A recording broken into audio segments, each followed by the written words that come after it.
Halo, selamat siang. Dengan saya Bung Kiki di sini akan meng-highlight pertandingan grup A eh, Mitsubishi Electric 2024 antara Malaysia dengan Kamboja dan Thailand dengan Timor Leste.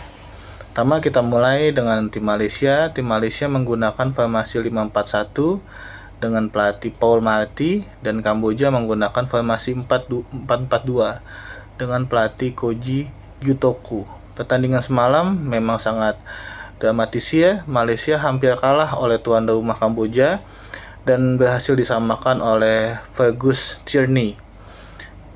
Gol pertama dibuat oleh Stuart Wilkin pada menit 35, lalu disamakan oleh Abdel Kader Golibat pada menit 52, lalu digandakan oleh Sahtai pada menit 60 dan berhasil disamakan oleh Fergus Tierney pada menit ke-74. Permainan Malaysia tadi malam kurang memuaskan karena saya melihat sendiri terlalu banyak long ball dan operan yang tidak sampai.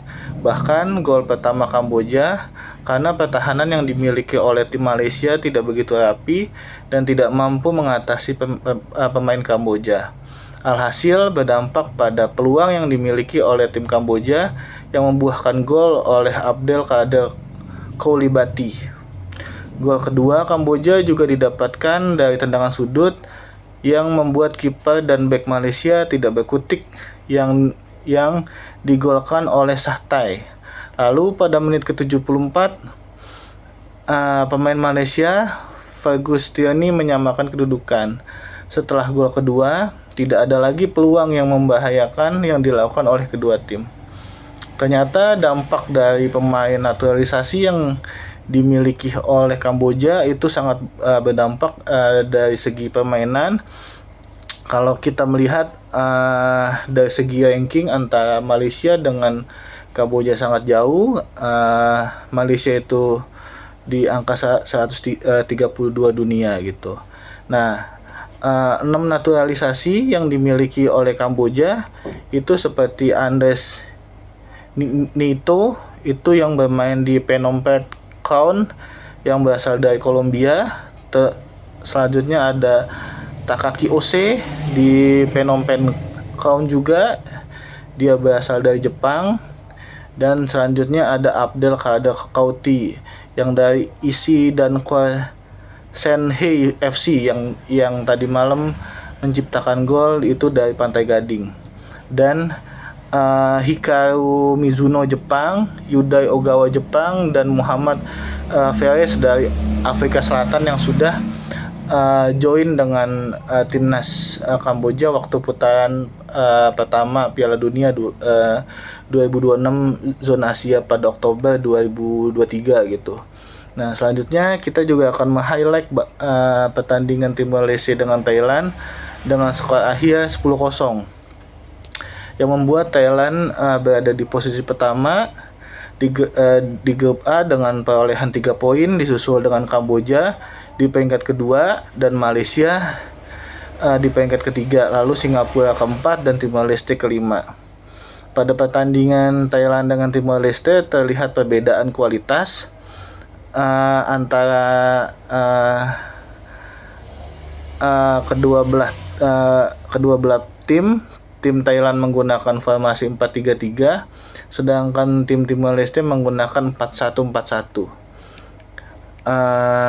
Gol pertama yang dibuat oleh Thailand pada menit keempat yaitu Ben Davids.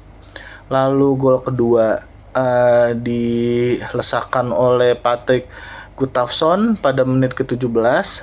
Lalu gol ketiga dibuat oleh Supanat Muay Thai pada menit 28. Lalu gol keempat dibuat oleh Ben Davids kembali pada menit 32. Lalu gol kelima dibuat oleh Supanat Muay Thai kembali pada gol kelima. Lalu gol ke-6 dan ke-7 dibuat oleh Sesak pada menit 56 dan 61.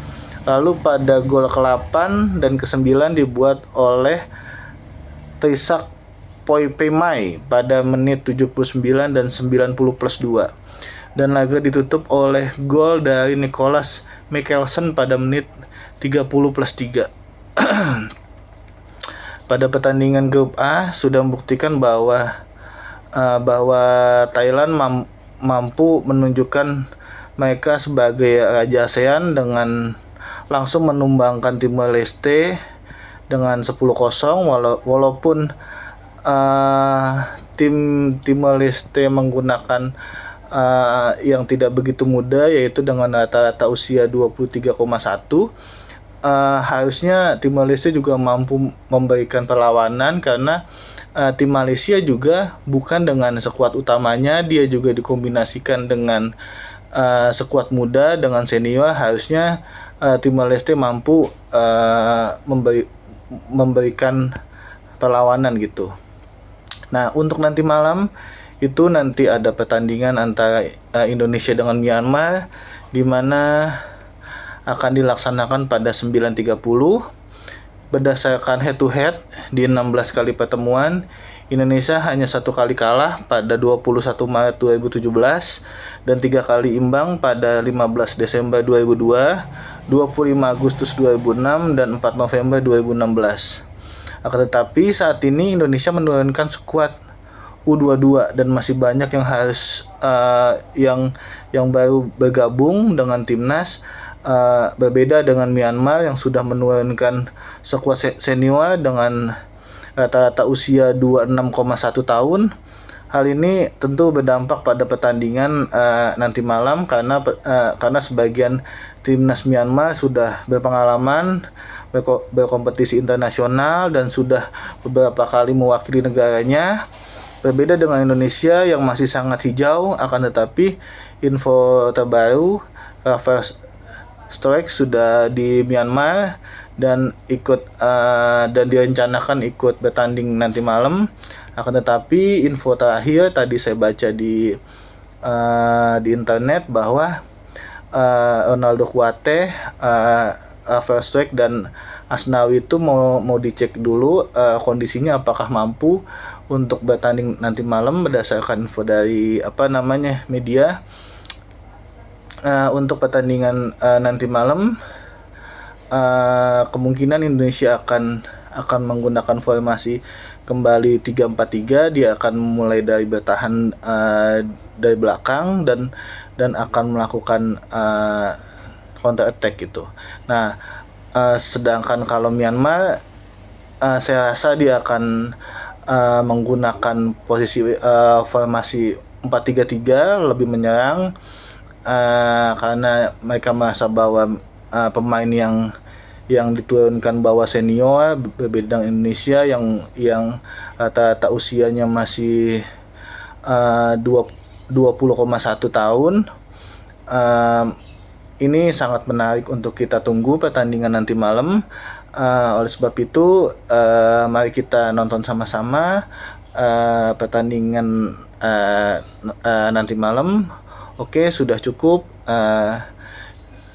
review dari saya.